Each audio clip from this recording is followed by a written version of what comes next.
What's up, y'all? It's Carolina Takedown Talk. I'm Ryan Mitchell, joined by Rhett Hoy. We are a podcast that is presented by Carolina's Mat News and sponsored by Village Coaching. Village Coaching, visit that for all your recruiting needs. Man, and tell them Ryan and Rhett set you. Our first one in person, Rhett. I'm pretty stoked, excited, man. Like, we get to be here sitting next to each other, talk a little bit about 1A through 4A, all the title contenders. Man, this is the stuff. I know we've been talking a lot about college, maybe a little international type stuff, but high school season, it's upon us, bud. We're close. We're close. Like was it like 6 days or something like that? Oh, no. We start Monday. Monday. So Monday is opening day. Teacher on Monday is spring break opening right day. I know, man. You might as well just be a beach bum right now, okay? Man, we start Monday. I think the official day is the 12th, and that's whenever we can start practice. And I know we're excited. I'm pumped up. I'm ready to go. Man, we've been waiting so long for this season to start, man. It's been so long. And Man, so I was a little anxious. Like, it took forever for them to release like kind of the guidelines of what's been happening, and so it looks like the season's good to go. Where we're just gonna have a couple of restrictions as far as guys, we're still working on the background here. I just moved into a new house, and so we're trying to figure out where the best place to record is. So bear with us on that. We will have it down pat as soon as possible on that, guys. But yeah, they did take a little while to release the kind of guidelines and everything. I saw that, so guys are gonna have to wear masks during practice, but no masks during competition. I know that was a big one that a lot of people were worried about. And then coaches, referees, anyone there is gonna have to wear a mask in attendance, if I believe I read that correctly. So that's gonna be a big adjustment, man. Yeah. Conditioning's gonna be a tough one to push during practice. It's going to be an adjustment. This year is unlike any other. I mean, I think we've been saying it all year about everything. And I think it's kind of, from what I saw on the guidelines of what I've been seeing around the country, I don't think it's really that much different from what I've seen in other states. Right. Like, even I was watching Pennsylvania State's a few weeks ago or whatever, and they had some kids that had to wear masks during competition and some kids that didn't, depending on what school district they were in. So they left it up to the districts and everything else? So the district had to decide about that for the kids. So it was kind of, and then obviously there's some kids that just made the personal choice to wear the mask, right? So, and I don't feel like there was too many issues with it. Some of them fell down or whatever, but whatever we got to do to have a season, I think is what we need to do, right? Exactly. My big thing is I'm hoping, I didn't see anything in those guidelines. I saw a little talk about it online a little bit, but I'm hoping we can get our wrestlebacks for the regionals and states. I'm hopeful. It seems a little bit of a long shot now that our season's about to start. No one's talked about it from the state level, from the athletic association level, but I'm hopeful we can just have like a normal regionals and states, just because you know how it is with wrestlebacks, man. Some of those kids are just such hammers. I mean, especially at the regional tournament, you know, because you may have, especially this year with the condensed season, you know, I mean, we've got every match this year has to count. You know, you lose a quick one earlier on in the season, that can affect your regional rank. You know, where like in a normal season, you go into a match, maybe you drop one early in the season, maybe you're guy that played football, you're getting into shape, whatever it is. You've kind of got a little bit more time to rebuild your resume coming back into the season. But this year it is very, you got to bring it every single day this year. Yeah, you don't have much of a leeway as far as dropping matches early, getting your weight right, anything like that. It's gonna be pretty quick going through the year. It's come in and get the ball rolling. I mean, I said it, I think, every week now, but, I say it to our guys, you got to be in mid-season form Monday. Monday. Out the gate. We got to be ready to go. It'll be interesting for sure. We'll kind of just monitor it as we go through the season, and I think selfishly I want those wrestlebacks and stuff too, because I know that 4A team race is going to be wild, and the wrestlebacks are going to just continue to elevate. 4 is going to be insane this year. And then obviously it changes the complexity of the team scores if we don't have wrestlebacks at the state tournament. Yeah. It's going to be even more prudent to have those title contenders. Yep. Which is another reason why I'm leaning towards Central Cabarrus over Inca. But let's talk more about that though. I don't know. Yeah.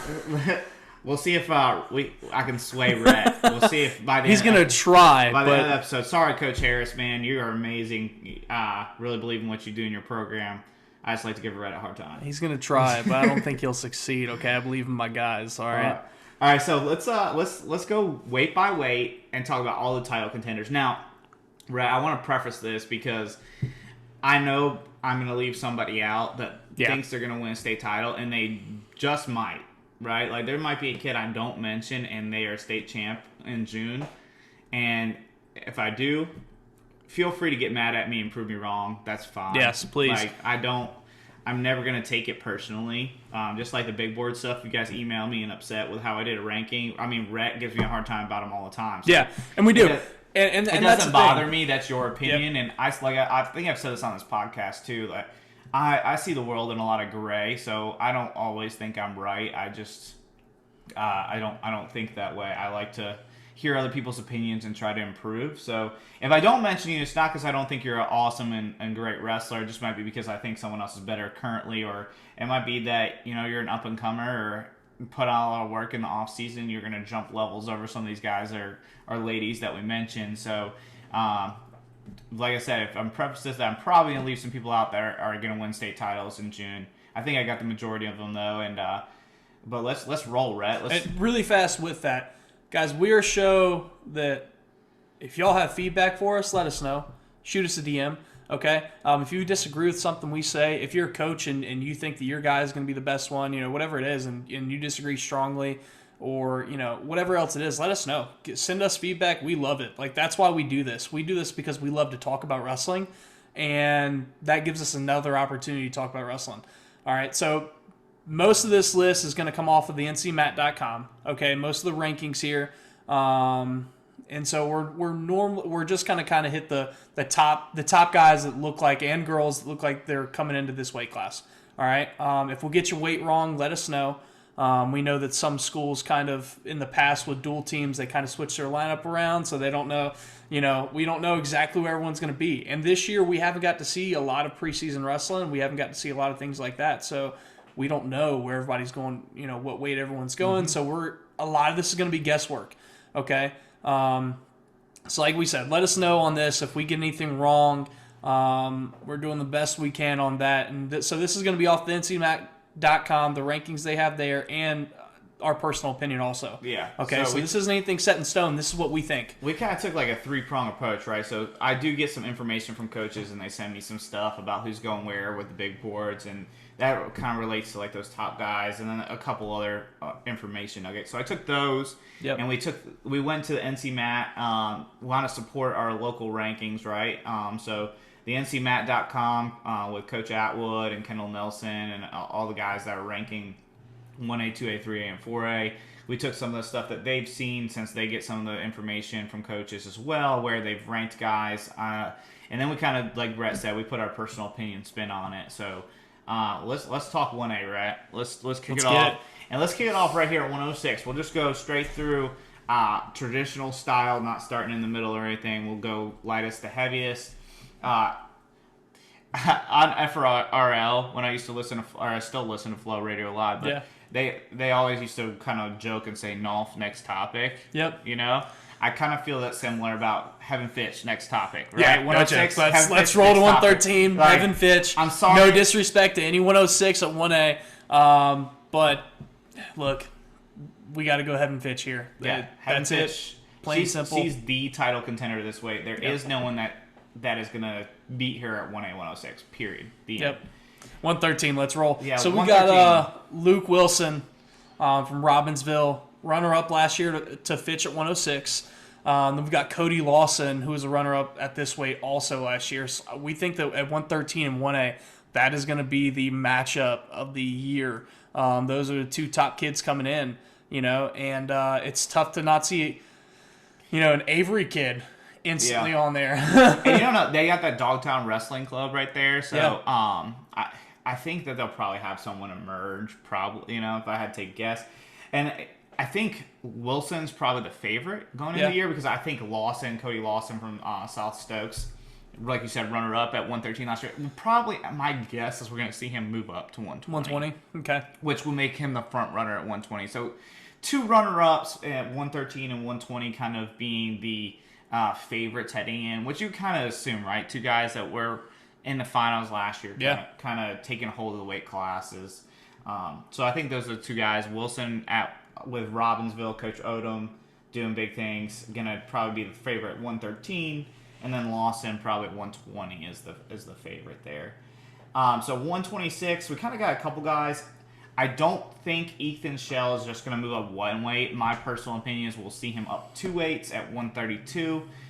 So I think the two guys to watch here are Jonah Hayes, who is an Avery kid. I think 1A, we're going to continually talk about Avery. They have a top contender pretty much at every single weight. Yeah, I think that they are the front runner this year. I think they're going to dominate the state tournament, the team race, everything else. Avery they're studs across the board, man. They may have the record for state champs this year. As far as individual champs throughout the year, I know they had 5 last year, and that's been done a few times. Yeah, I could see them breaking that barrier again this year and just having a bunch of kids. So, but another kid to watch out for is Chandler Steele out of Chatham's charter. He was a runner-up as a freshman, 4th as a sophomore, and then runner-up again last year. So he's someone that we really should see at the top of the mix, whether it's a 126 or even if he moves up to 32, which I kind of think he's going to be a 26-pounder. So to me, that kid's probably the ultimate favorite at this weight, as long as Ethan Shell doesn't come back down, which like I said, my personal opinion is he'll be at 132.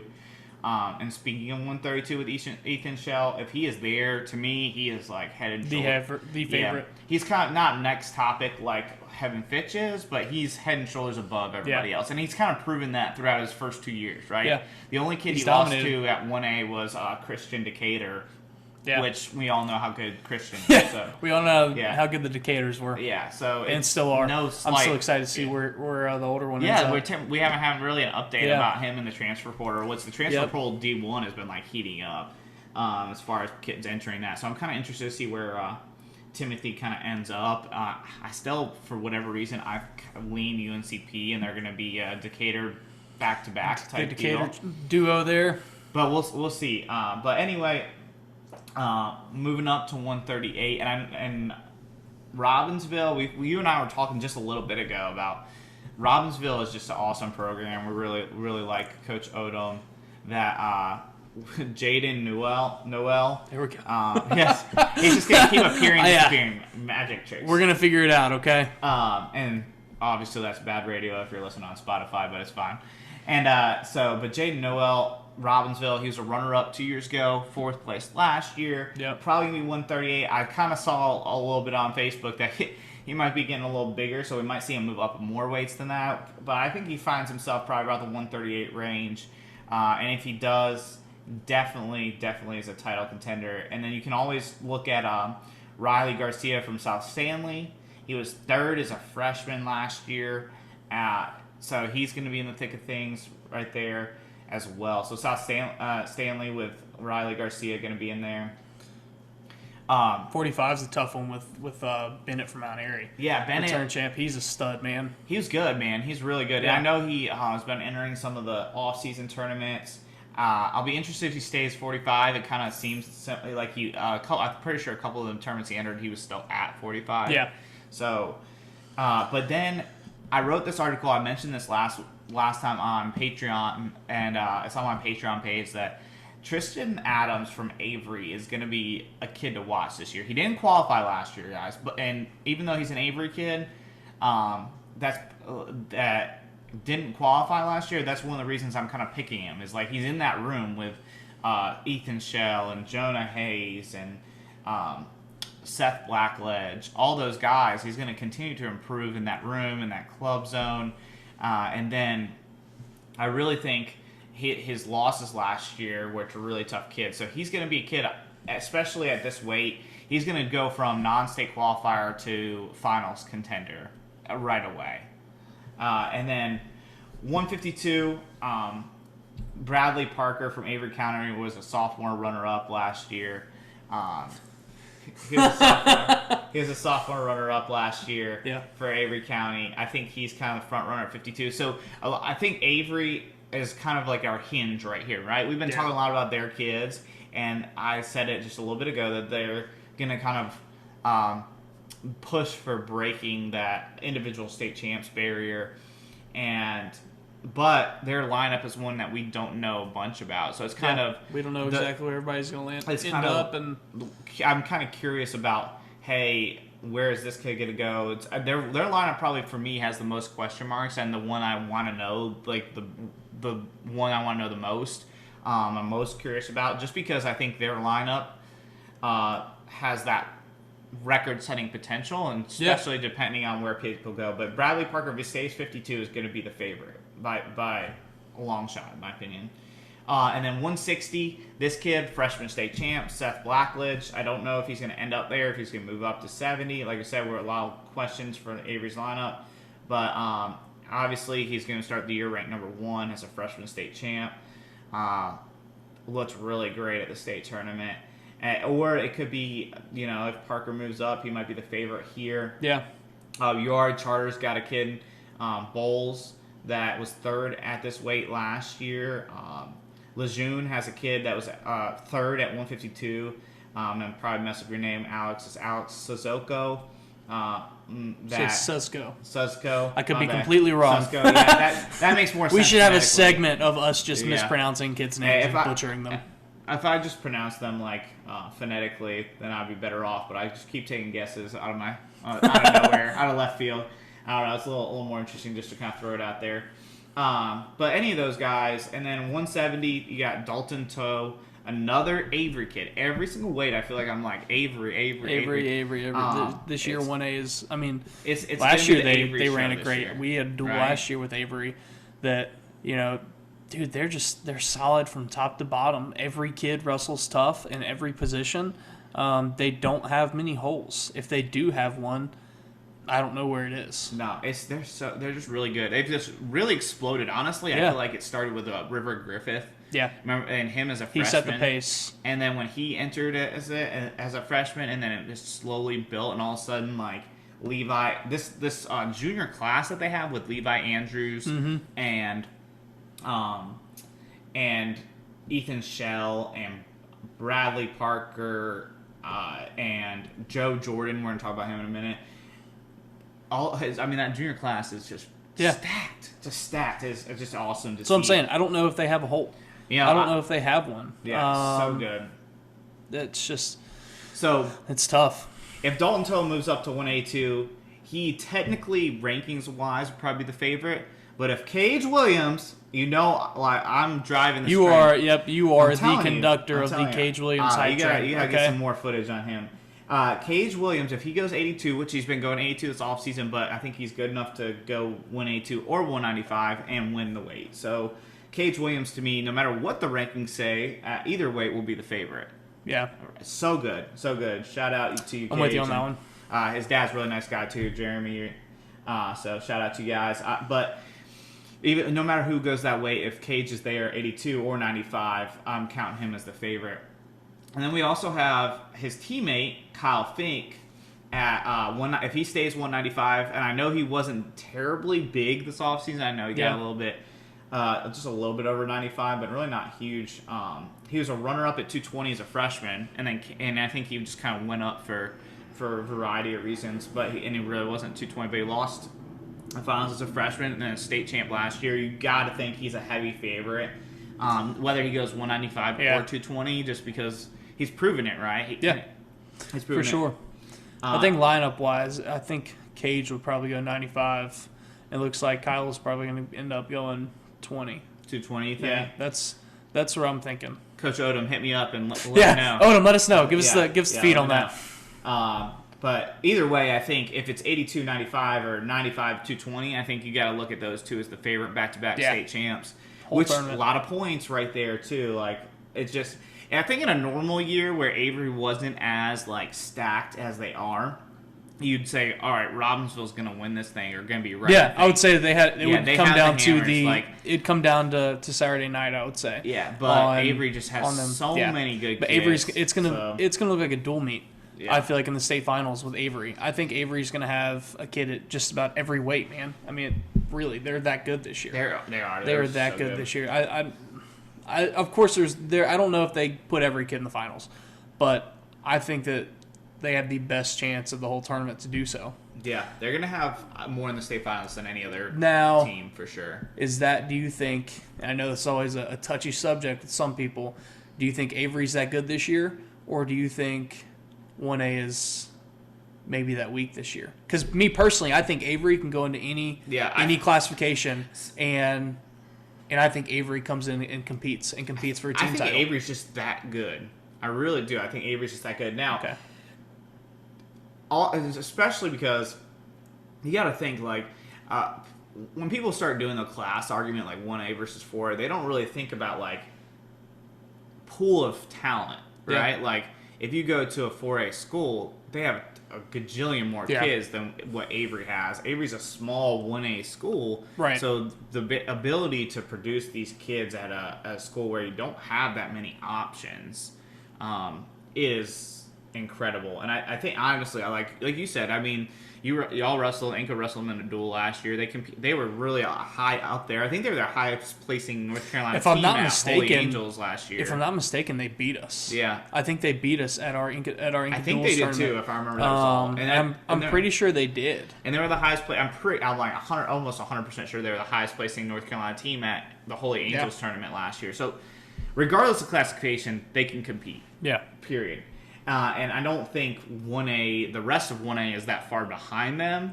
I mean, I just think that they are that far out in front. Yeah. Does that make sense? Yeah. There's just a bigger gap between them and the rest of the For field. sure.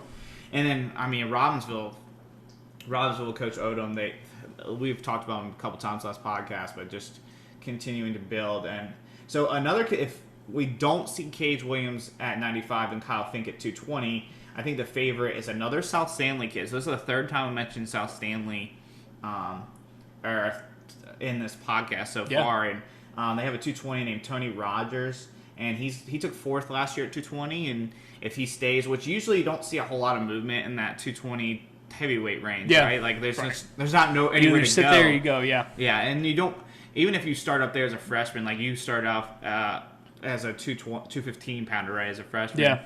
And when people start up there, they don't grow. Usually, they don't grow as much, right? It's not a whole lot. You've done your growing, right? So he'll probably be there, and if Kyle unless you're Tristan Norris and throw on, unless you're Tristan Norris, 30 to 40 pounds of muscle, and then just turn into a complete diesel. We'll talk about him in a minute, man. Yeah, sorry, I got a hold of myself. I got ahead of myself. So we can't help but our local favorite Tristan there. And then 285, we know Levi Andrews is moving on up. He's been active this offseason at heavyweight. Looked great at heavyweight as well. He's going to be challenged by C.J. Henderson of Elkin, who was a runner-up last year. Third and then second, by the way. So Levi Andrews, two-time state champ, looking to win his third. And we'll see if he can continue to move towards four, right? Moving towards 4 state titles. Now, the interesting part, again, so here we are, again, talking about Avery's lineup. Yep. You got Zach Vance, who's a 2-time state qualifier at heavyweight. Levi Andrews moves up to heavyweight. We just were talking about, there's nowhere for him to go except for down. No, he can't.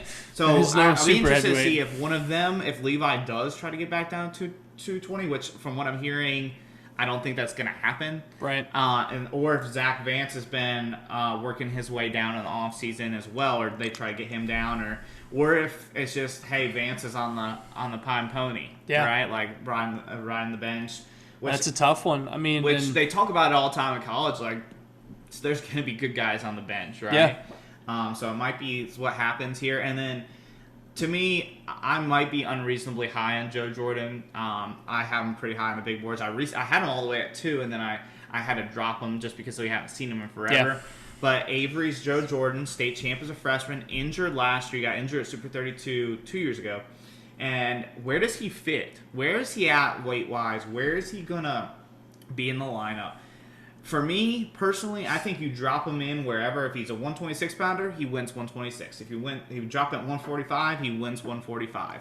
I just think he was that good that year. And who knows how he's going to look coming off the injury. Yeah. I just really like his style. Bunch of questions there. He really is great at attacking legs and really gritty when it comes to finishing there, and does well in a hand fight for a smaller guy, too. So really interested to see where he's at. as far as that goes. So 1A, man. 1A sounds like Avery next topic. Yeah, Avery. We talked about team race wise a few times, and Avery's way in the head. But those title contenders, man, I'm excited for that. For just watching, those guys scrap for the title, right? Like, it's gonna be interesting. It's gonna be awesome. Obviously, every single year there's something that goes unexpected. Like this kid wins forever. From a 4 seed from regionals, or which we'll see how that goes, like with our setup for regionals this year. But a kid beats another kid that he wasn't supposed to, or has lost to 4 times this year. There's always that dark horse that's going to pop up. So we'll see what happens in 1A. The one thing in 1A that I think we both agree on, or 2 things in 1A that we both agree on, is Heaven Fitch next topic. Yep. And Avery's the front. Avery's the front runner. So those are kind of the 2 big things out of there. And then Rhett will join me on the Cage Williams hype train rather soon. Okay, we'll see. Just wait. We'll see. So let's go on to 2A though. 2A, which is kind of the classification that I dived into the most last year when I was doing the preview for Southeast Wrestle, and I kind of looked through each bracket, and then first flights at 2A school until the realignment comes up. So 2A was the one I was most familiar with when I was coming up, even though I'm kind of a nerd about all of them. So 106 kind of cleared out. Ironically, there was like a bunch of senior, junior guys at 106 last year. It's been kind of confirmed that a couple of them are moving up anyway. So I've been hearing from a few people, and a few people that I really respect, that Braden Mejia he's a Ford kid, Fred T. Ford. He's going to be the front runner. Yeah. People really think that this kid is the favorite, and he hasn't even wrestled a high school match yet, right? And that happens from time to time, not like Joe Seeley, Cage Williams level, but this kid, to me, and from what I've heard and the results I've seen, Mejia is going to be your state champ, 2A 106 state champ. Now, there's Tyler Holland from Wilkes Central. Is currently the number 1 ranked wrestler on the ncmat.com. He was a state qualifier last year. I think Dan Prouty's still coaching there at Wilkes Central. Yeah. So I think so. I'm not sure. Yeah. So great coach, great program, right? So. And then this is a little bias coming out here, but I'm a big fan of Blake Austin from First Flight. The alma mater had to throw him in there, I had to throw my alma mater kids. Had to throw him in there. I mean, I have those people out there that still reach out to me about different kids, and I actually have seen Blake when he was a little kid, when I was still out there coaching and going through college and still living at home back there, but. When Blake was a little kid, he was pretty good too. So he's definitely a kid that you should watch out for. I feel like if he stays 106, he's going to place really high. I just think Mejia is going to be, especially in that forward room, you know? Yeah. Man, it's a solid room. It's a solid culture, solid program. And so he's going to come in and he gets to learn from one of the best in the state right now. About how to do things, right? How to handle yourself in high school season, how to prepare, how to get your nutrition right, everything else. I mean, I know it's a little different being a little guy, but he gets to come in and learn and really pop into one of the best rooms in the state. One of the best rooms, if we look at just team-wise, from history here recently, and before that, Ford's just doing big things. I mean, if you just look just the last year, they had 2 freshmen in the state finals. So what's going to be, what's going to be different? So exactly, you were saying, Mejia is going to have Burchett and Carey to lean on, Brock Carey to lean on, is like, hey, you did this last year, and then they have Landon Ford hanging out there like, hey, guys, this is how we this is what we do. Approach the duel. This is how we're going to approach regional states. Kind of just learning from those guys. So I think he's the favorite heading in, and like I said, I've had a few people reach out to me about him that I really respect, and I've been like, okay, this kid's the one. Gotcha. This guy's gonna be really good. And then 113 is kind of similar. We had a lot of upperclassmen at 106 and 113 last year at 2A. Yeah. But Eli Thomas, he was a runner-up 2 years ago. Got 3rd last year. He actually lost to Brock Carey in the quarters last year. It's one of the best quarters, I think, of the state tournament as far as like credentials went. You kind of really saw where Brock was at. he's the number one ranked wrestler on the NC mat, but he's also kind of just a front runner. I feel like he's kind of like a tier above everybody. It's tough to beat him there. He's one of the kids where I don't see anyone in that bracket this year that really can do anything against him. Now, like I said, it could completely be wrong. Prove me wrong. Like I'm fine with that. I'm not going to take that personal. I'd love to see, great tournaments. I just think that, man, Eli Thomas is one notch above everybody at that weight right now. Yeah, I like to think of the big boards, and I like to think of like rankings and just kind of terms in general in forms of like tiers, right? Yeah. And I kind of feel like Eli Thomas is kind of a tier on his own. Yeah, he is. I don't think obviously he's not on my radar as a big board kid as far as like he's on that elite level like Joe Seeley, Landon Ford type tier, but in this weight class, like according to the guys that he's going to be against, he's a tier above them. Right. For sure. So I personally would be kind of surprised if he didn't win this weight. And I mean, he's a good kid too. So, yeah. Next one, we're going to refer back to our Heaven Fix next topic. That 120 is going to be a next topic weight. Yeah. 100%. Kyle Monteperto. Yeah, Kyle Monteperto. He's ranked. If you guys didn't know, he's ranked 3rd in the country right now by Willie Saylor on Mat Scouts. I know not everybody has a Rockfin account, but Willie Saylor, I think, does the best high school rankings in the country, in my opinion. Yeah, countrywide. For sure. No one identifies kids like he does. And he's got Kyle ranked 3rd at 113 because that's the weight he's been competing at nationally. He wrestled there at Super 32 and placed high there, placed 5th there. So it's next topic. He's gonna probably bonus his way through easily. He did last year against really good kids. He bonused his whole way through. Sam Hodge and Elijah Boyd, 2 guys we're gonna get ready to talk about again. Yep. And he beat them by bonus, and it was nothing. Hammer. So, I mean, we talked a lot about last episode about like our elite level guys. I don't feel like we talked about Kyle as much and as we should have maybe. But I mean, he's right there with the best kids in our state, and he's right there nationally. I mean, UVA commit, obviously Steve Garland has a great track record with lightweights. It just had Louis Hayes, All-American at 33, and then he had Jack Mueller in the finals a couple years ago in 2019. And so I think he's going to be next level. Yeah. Like really good when he gets to UVA, and obviously he's proving that here. Just with that Cata team too, right? That Cata team is stacked, looking good. So 2A 126, right, is probably my favorite weight class of 2A classification. Might be my favorite weight class in general. Of the whole tournament? The whole tournament. And actually, ironically, that was my favorite weight last year because it had Hunter Ross and Zach Lewis and I'm leaving somebody out in my head. Oh, Braden Riggs, Pisgah. How can I forget? Like our local boy, right? And he won it. But I just really feel pretty confident that this is going to be the best weight. And here's why. So we got 2A or 2-time runner-up from Reedsville, Elijah Boyd. Not only one of the slickest kids out there as far as his technique goes, nice kid too though. Talking to him at the Gauntlet Wrestling Productions thing, just super nice kid. Front page for the NCHSA. Yeah, him and post. Right?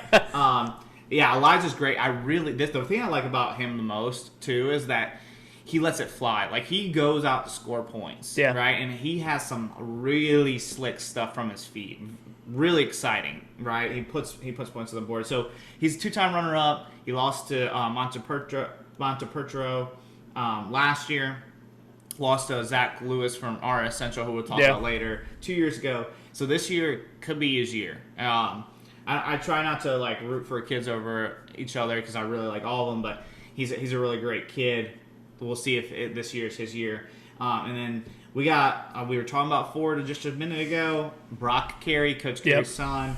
He was a runner-up at 106 as a freshman last year. I'm excited to see what he does this year. Me too. I thought he was going to win it last year. Got upset kind of in the finals. He's really, really good though. Really solid. Yeah.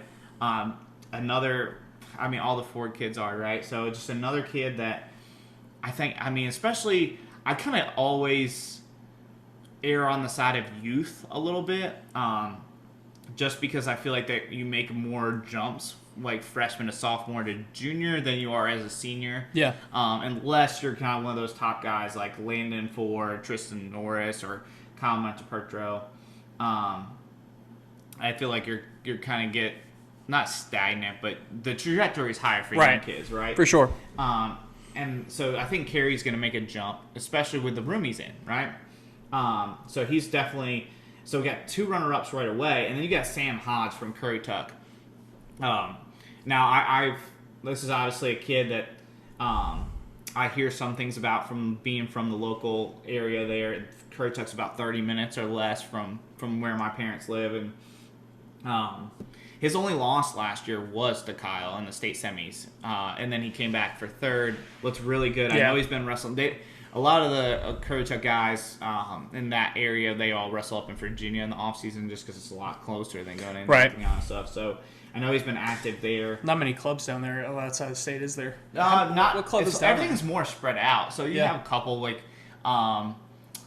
they have, like, the Virginia clubs, like, out of Great Bridge and stuff like that. And then I know Jonathan Sutton. Do you know Jonathan? Jonathan Sutton, one of the best guys in our sport. If you guys, most people probably know Jonathan. He's a great guy.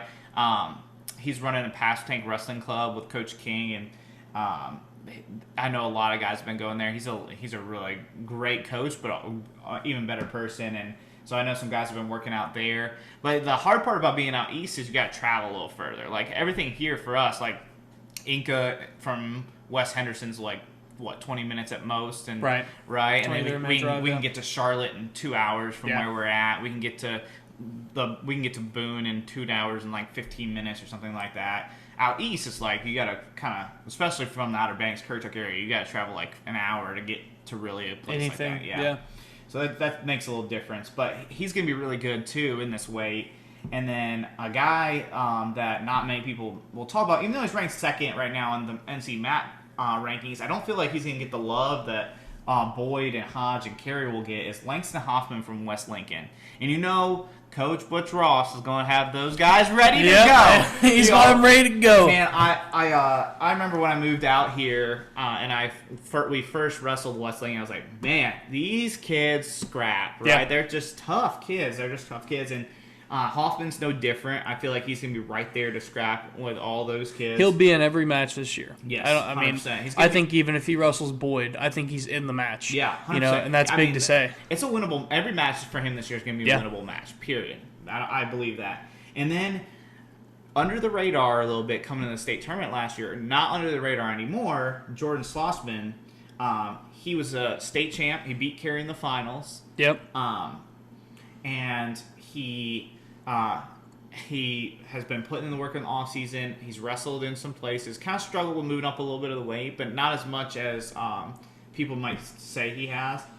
I mean, he's defending state champ. Now, he's not ranked as high. He's not ranked number one. He's making a jump into a tough weight class. I'd love to hear the reasoning behind that ranking, why he's not ranked number one. Now, I kind of have a feeling I know because coming into the state tournament, he had quite a few losses. He's a perfect example of why we need the Wrestlebacks, because he was like he was a 4 seed coming out of the region, right? Or 3 seed maybe. I have to double check that, but he definitely wasn't a regional champ coming out. Right. He wasn't. And so, but he ends up winning the state title. And here he is, defending state champ. Probably has a little chip. If I was him, I'd have a little chip on my shoulder, like, hey, you're not going to rank me number one. I'm defending state champ. I beat one of these kids in this bracket. So this weight, though, you got 2 runner-ups, a third place, a kid that's placed twice, in Hoffman, and then you have a defending state champ. So you have really 5 kids who I could see winning this weight, which you can't say about most of our weight classes. So I'm really excited about this weight in particular. It's gonna be awesome, and I don't know where I would lean. Part of me wants to lean towards Boyd just because I think he's better on his feet than everybody else is. I think he can get to. He's so slick. And I always tend to lean to kids that can score from their feet. But I do know, and he admitted this, that he's got some deficiencies on bottom at times. Yeah. So, I mean, that's tough sometimes. I don't know, man. This weight is gonna be fire. I think this is the best weight of 2A. 132, another Cata kid, Hunter Ross. He lost in the finals last year. Was undefeated until the state finals. Kind of similar to Elijah Thomas. I don't really see anybody on his tier. No. And him and his brother have been literally everywhere in this COVID offseason. Like, they've wrestled more matches in this COVID offseason than I think anybody. Him and his brother. They've been all over the place. Good kid. Solid in every position. I feel like he's just on a tier on his own. This is his year. He's already placed at the state tournament 3 times. Yep. And been in the finals. This is the year to get it done. Yeah, I agree. I think he takes it this year. Now, I think, like you said, he's just on a different tier. I mean, 132. And like we said, we don't know that everybody's going these weights. These could change. Some of these kids could bump up, could maybe bump down. That 126, that's a loaded bracket. To have 132 up there with just really Ross sitting at the top, I feel like. Yeah. So maybe one of those guys comes up. I feel more confident about the 2A, like where people are going. The 2A and the 4A. Of 3A, still a couple questions, but about where people are going. But I would be interested too if like one of these 126 guys, just especially because we're not in the right time that normally our wrestling season is, and these are high school kids, right? They grow, right? So if someone grows in this back half, they might move up. An interesting nugget about 2A 126 too is that Slossman from North Lincoln, state champ, right, and Elijah Boyd are both committed to go to Belmont Abbey. So staying in state, going to Belmont Abbey. Okay. I could see Boyd being more of a 33. I think when I talked to him, he said he feels like he's a lifetime 25, but he has the frame, I think, of being a to 30, build into a 33, or get into a college weight room, college nutrition. I think it's interesting they're in the same weight. They're both committed to that. And then Hunter Ross, like we talked about, 132. Now we got Jacob Cox, man. He is putting on some weight, jumping up to 138. He was at 113 last year, right? State champ. He bonused his way through the state tournament last year, so you got to feel good about him being kind of a favorite no matter the weight class. I think me more than most people, I kind of think if you're good, you're good. Yeah. I feel like sometimes people are like, well, you're a 106 pounder or you're a 113 pounder. No, if you come in, you win state title. I'm like, if you're good, you're good, right? And you're going to move up. Maybe there's a little adjustment getting used to different weights and stuff, but I feel like if you're good, you're good. And especially if you grow into it the right way. Yeah. If you just jump up and you throw on bad weight, then that's a different story. But if you grow into that weight, I don't think you'll have any issues. And Cox has been working hard at Dark Horse, doing big things with his dad and all the coaches there. So he's going to come up to 138, state champ last year, but he's got a hammer. He's got a hammer to face from up here from RS Central. Zach Lewis, man, 5'13". It's just 2A. Yeah, RS Central. That's gonna be Coach Rich Cox, one, man. Another one of the awesome guys in our sport, right? Yeah. I love getting to talk to Coach Cox. Great guy, really passionate. Zach Lewis, man, he came in. I remember watching him as a freshman. This really lanky 106 pounder. Yeah, and man, I knew he was gonna be really tough from the get-go. I think we wrestled him that year. I was coaching, and he was like the first match of that season for us. And I was like, okay, that kid's good.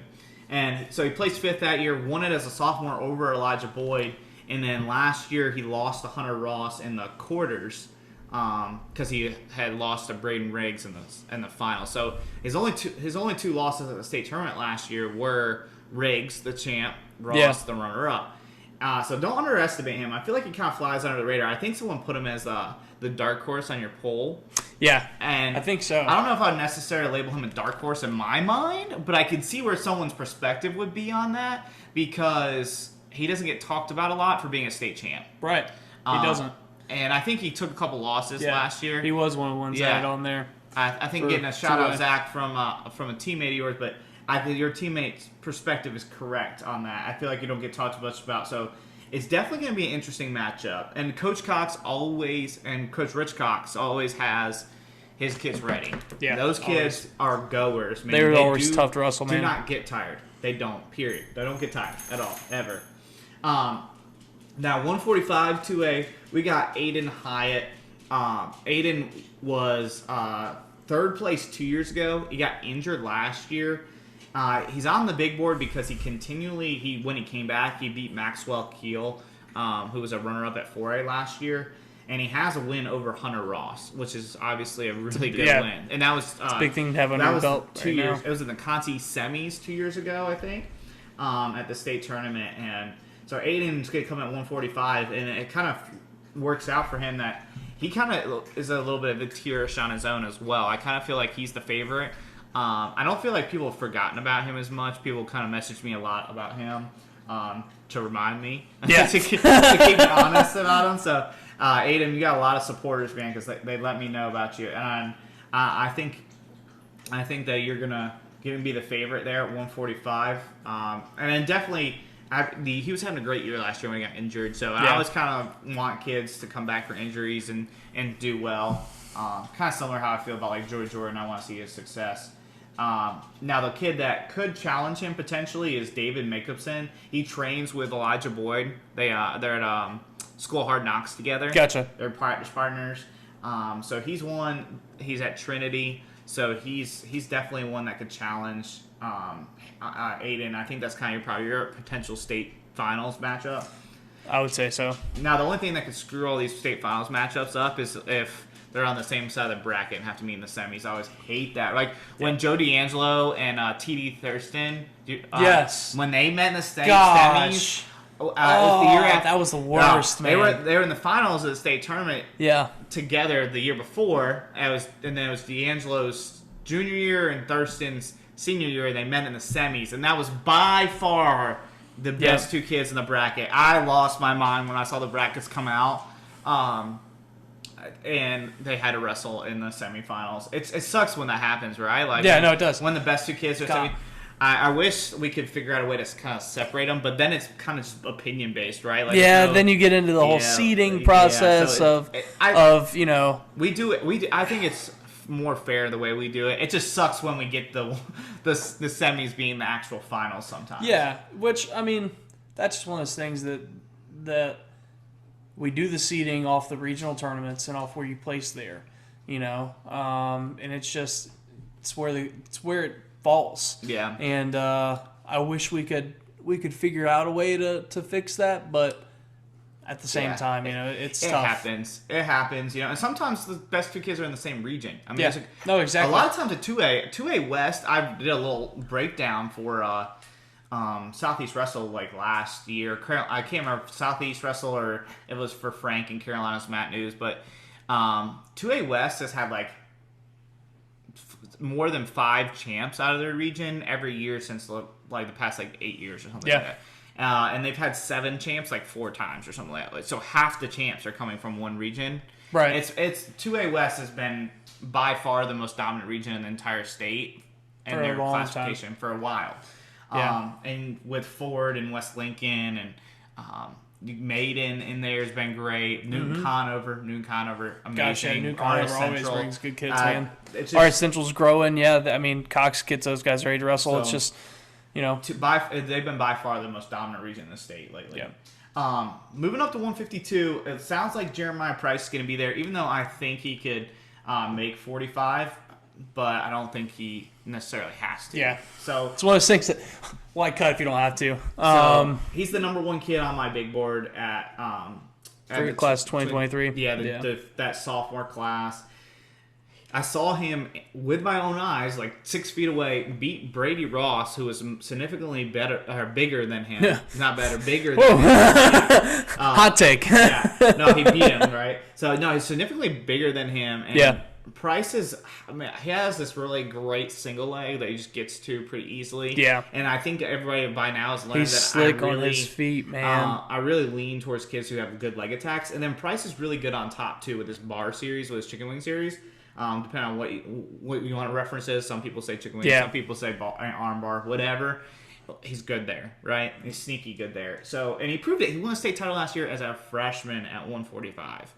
And I think we're seeing more kids do that. It used to be this freshman champs really just stuck into the 106, 120. The small guys. But we're seeing more and more Landon Fuller and Levi Andrews and now and I really think it's a credit to the clubs across the state right now. Yeah, our club scene has never been this strong. We've never had as many good clubs as we have. I know that we're planning on doing an episode on that at some point and pretty soon probably about about the clubs and about the different ones and the top ones that are coming up and where the top kids are. But that is what I think, that's where we're seeing those freshman state champs, those sophomore state champs, is that they're coming in and they're working. And Osteen from Strong and Courageous up here, he said all the time is that the best kids in the state are the ones that wrestle year round. Yep.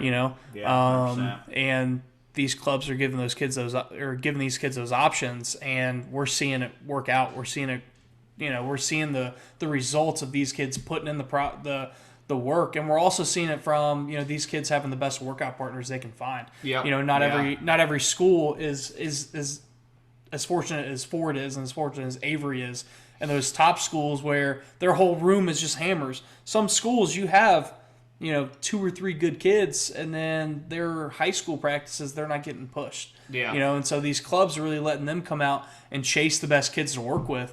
And, these clubs look like college rooms right now. If you go in there and you watch their drills and their live drills. Right? Yeah. Stuff, we see the videos from Combat. We see the videos from Innovate. From Raw is that's one that's coming up that and Dark Horse is a big one. Yeah. You see these goes that are happening in the room, and it's like, man, they have got some hammers in this room that it is a dogfight every single day in those rooms. And so I think that's why we're seeing these young guys come in and succeed right off the bat, is these club guys or these club coaches, putting the time in, putting the effort in, and really bringing the best rooms for these kids to get into and be able to come in and succeed right away. Yeah, I agree, man. I think we've never had a better club scene than we do right now, and so we can get better. So the main contender for Jeremiah that's going to push him is Zane Burchett from Ford. Yep. Ford, it's going to come just like we lot. said. He was a state runner-up last year at 132 as a freshman, Yep. right? He was one of the freshmen in the state finals for Ford. He's really, really tough, man. The Ford kids just always really hold good position. They wrestle really well through everything, and he's no different. I really like him. I'm not sure if he can beat Jeremiah. I think Jeremiah's just a little bit better. Yeah. But just like we've kind of said before, I think he's in a different tier. Yeah. I think Burchett's going to be really good. I think he's going to have a great career. Mm-hmm. I don't know. I really like him too, though. It's tough to pick against him, but it's also tough pick against Price. It's tough when it's two good kids too. I said this about the Cox Lewis matchup, but I think after the Cox Lewis matchup, this is my most anticipated 2A final. Yeah. Just because I really like both these kids' styles, and I also think that Burchett kind of is underrated for doing what he did last year at 132 as a freshman. He doesn't get enough love from everybody else. So right. 160, Aiden Curry from Cata. He was a state runner-up as a freshman, and then won a state title last year pretty convincingly. I think he's probably the favorite here. But you have Mount Pleasant has a squad this year. Yeah. They have state champ Chase Creighton, who we're going to talk about a little bit. They have state runner-up Levi Klutz, and they have state runner-up Dalton Miller, and then they have this kid David McCreachin. Mm-hmm. I can't remember if that's correct your last name, David, but he's gonna be a freshman at the 113 area. He's gonna be really good too. He might how wide open 113 is after Eli Thomas. I think that's a kid that can kind of enter into a challenger for him. Gotcha. So Mount Pleasant's gonna have a really tough squad. So Dalton Miller is probably your one guy that can kind of push Aiden Curry, and we'll see if he really does push him or not. But if there's going to be a guy to push Aiden Curry, it's him. Gotcha. Now, the hard part is, Curry can hand fight, so it's a scrap any match he's in. He's got a good variety of his attacks too, so really like that. And 170. Now the favorite as far as ranking goes, the number one ranking guy is Tyler Horton in Moorhead. He beat Joshua Nichols last year during the season.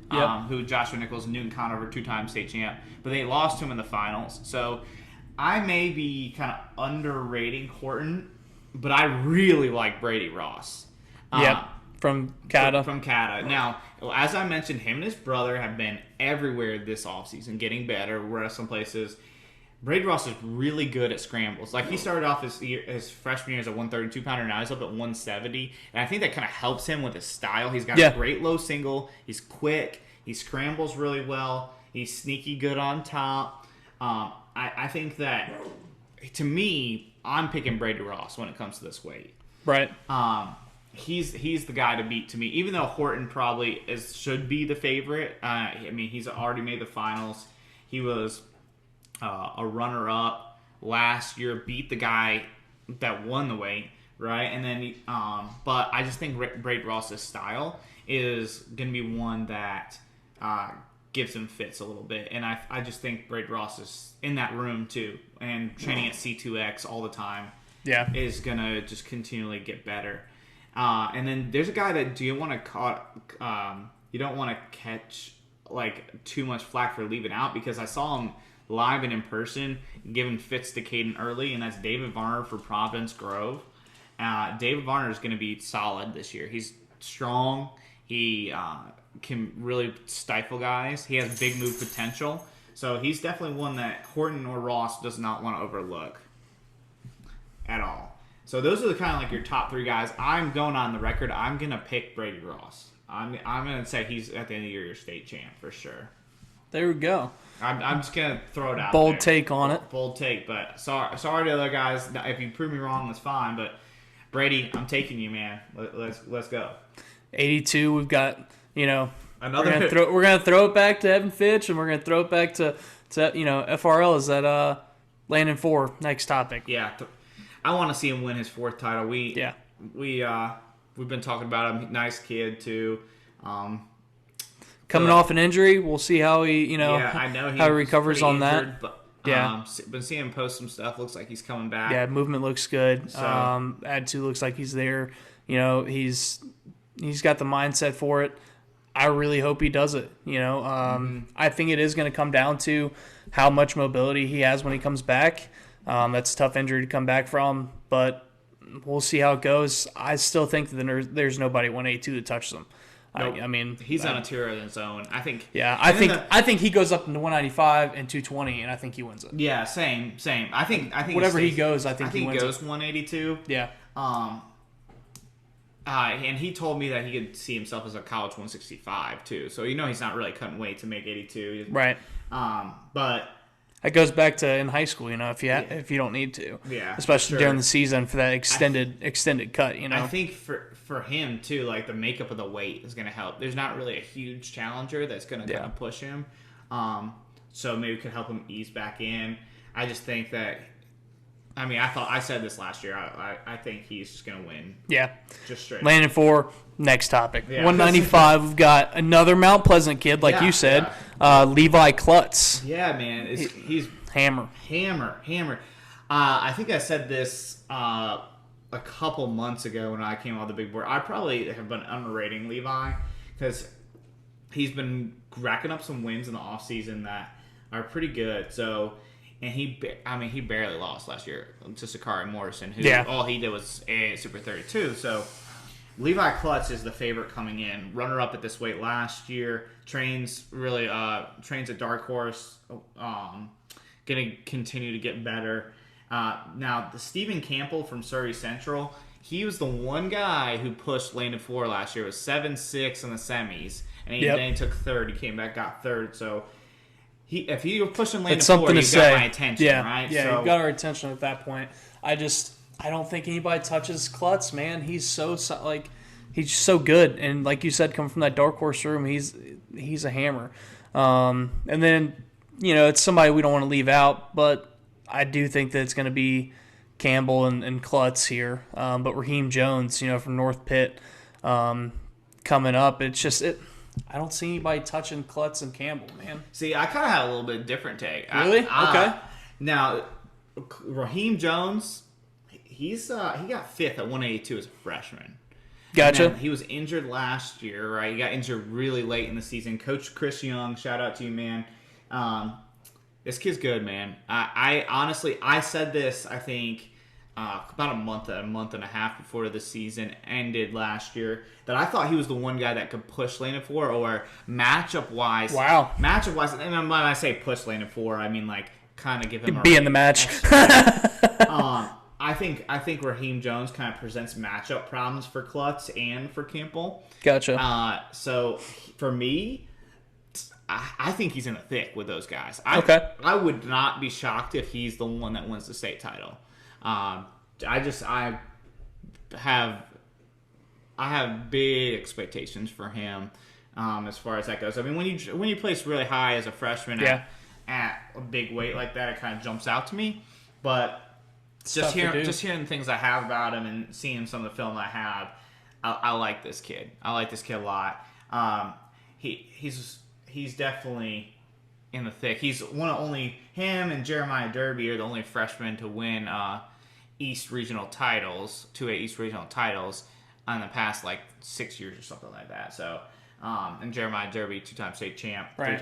three-time state finalist from first flight. So definitely a good pedigree there. But Raheem's going to be in the thick of things. Tough to beat. I kind of like him, especially coming out of the region, out of the East. He's not going to be pushed as much out there with the makeup of that region as his weight.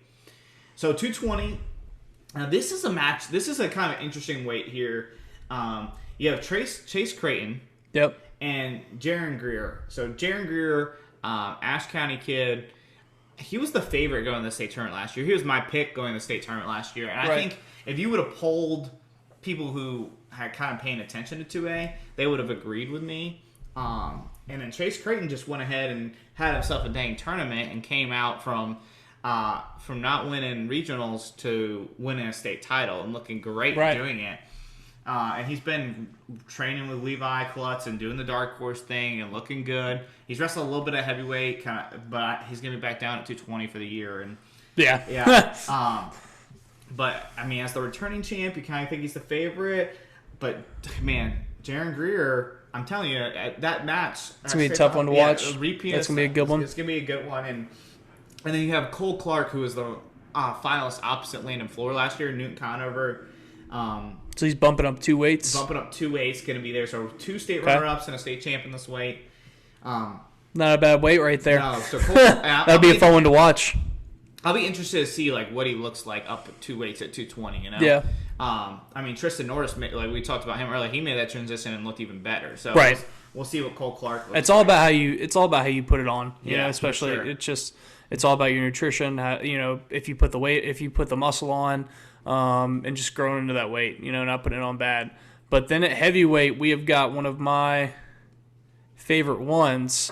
We've got Ryan Walker from Newton Conover, returning champ, and he's a UNC Pembroke commit, and he's a tough one to beat. Yeah, super. UNCP commit, like you said, tough to beat. He's kind of your more traditional heavyweight. Yeah, that's what I was about to say. He's the old school heavyweight. He's gonna, he's not gonna put a lot of points on the board. He is going to. It's gonna be a hand fight. It's gonna be a battle. He's gonna get in there and he's gonna pound. He's not the hybrid heavyweight that we're starting to see now. It's going to come in and put attacking and type of he's going to work his ties. He's going to work that rush. He's going to work that underhook. Mm-hmm. But he's really good there. He's good at what he does. Yeah, I mean, if he kept Tristan Norris at bay. Yeah. If you can keep Tristan at bay, you're definitely doing something right. Yeah. So I really think that he's the favorite. Now Trent Smith can kind of push him a little bit. But I think Ryan Walker was the favorite coming in last year. He proved that he's the favorite going into this year. Yeah. I just don't see anybody beating him right now. Right. So. I don't either. So let's step up to 3A. Why don't we save that for next time? For next time. Let's split these up to 3A, 4A, and then we'll also get into the dark horse picks for that sounds good to me, man. For this tournament. We want to make sure that we save enough time to give everybody the attention they deserve in their classifications. True. And so, plus, I'm really excited about a couple of these weights too. Yeah, I could go forever about all these weights. So right, I think 3A for me personally this year. I mean, I don't know why I'd be biased this way, but 3A is my favorite. I mean, even if I take away me coaching Inca, there's so many good kids in this classification. that I'm really excited to talk about. I'm really excited to break that down. And we will get that to you on our next episode. Hope you guys enjoyed this one. Let us know if you have any feedback from the 1A-2A talk. Also, if you have any predictions on the 3A-4A, if you have any dark horse picks, and also let us know who your favorite is this year. And so definitely make sure to check out Village Coaching for all of your recruiting and college recruiting needs. So thanks, guys. Thanks for listening.